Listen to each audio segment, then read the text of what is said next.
Alors si on doit vraiment commencer par la base des bases, on trouve l'idée, on regarde les dimensionnements, si c'est envisageable de le faire ou pas.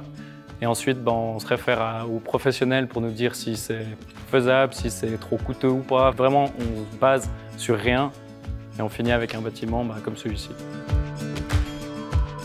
Suite à ça, l'idée c'est qu'on est à disposition pour eux, pour les aider à dimensionner, pour les aider à réfléchir de manière peut-être plus professionnelle selon les expériences qu'ils ont dans la jeunesse. Il n'y a pas forcément dans toutes les jeunesses où il y a des constructeurs. Et puis on est vraiment là pour pouvoir les appuyer et puis les aider à aller dans un sens autant économique que rationnel et c'est surtout sécuritaire. Rien qu'au niveau de la base, on a 20 mètres par 30 mètres, puis au niveau des hauteurs, les plus grandes hauteurs, c'est 10 mètres. Je préfère à Vincent Vollet, qui est là pour nous, qui est ingénieur, qui a une maîtrise dans la charpente et qui est là pour nous donner des indications pour savoir ce qui est bon, ce qui n'est pas bon et si on doit renforcer ou pas le bâtiment. La plupart de tout ce qui m'a été envoyé jusqu'à présent était très bien réfléchi et puis très bien réalisé, conçu. Les constructions deviennent chaque année plus grandes, avec plus d'importance, avec plus de monde aussi sur les places de fête. Donc vraiment des conditions qui méritent ou qui exigent une certaine sécurité. Et puis c'est vrai que le dimensionnement pur, il est secondaire tant que tout va bien. Et puis en fait en été, le gros risque, c'est les tempêtes.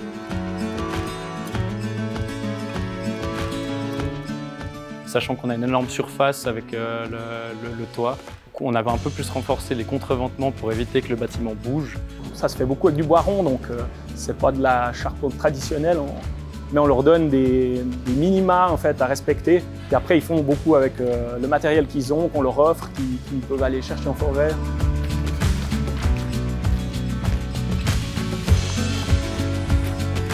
Généralement, ils utilisent des troncs ou des piliers qui plantent dans le sol. Ils ont déjà utilisé ces vis pour bâcher ou faire des zones d'ombre, mais nous, on est le premier gérant à avoir installé un bâtiment sur ces vis de fondation.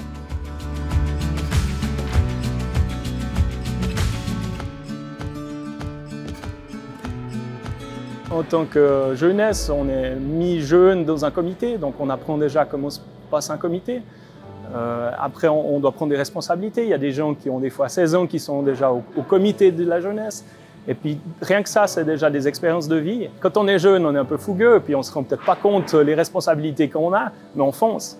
Et ça, c'est l'avantage des jeunesses, c'est qu'il n'y a pas grand-chose qui nous retient. Il y a juste des rêves, des envies, et puis des beaux moments, quoi.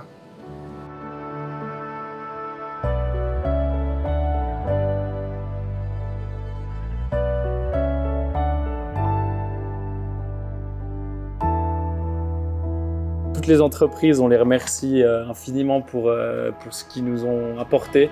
Et grâce à eux, on a pu réaliser notre plus grand rêve de jeunes fédérés et puis de pouvoir réaliser des bâtiments comme ceux de vos époux.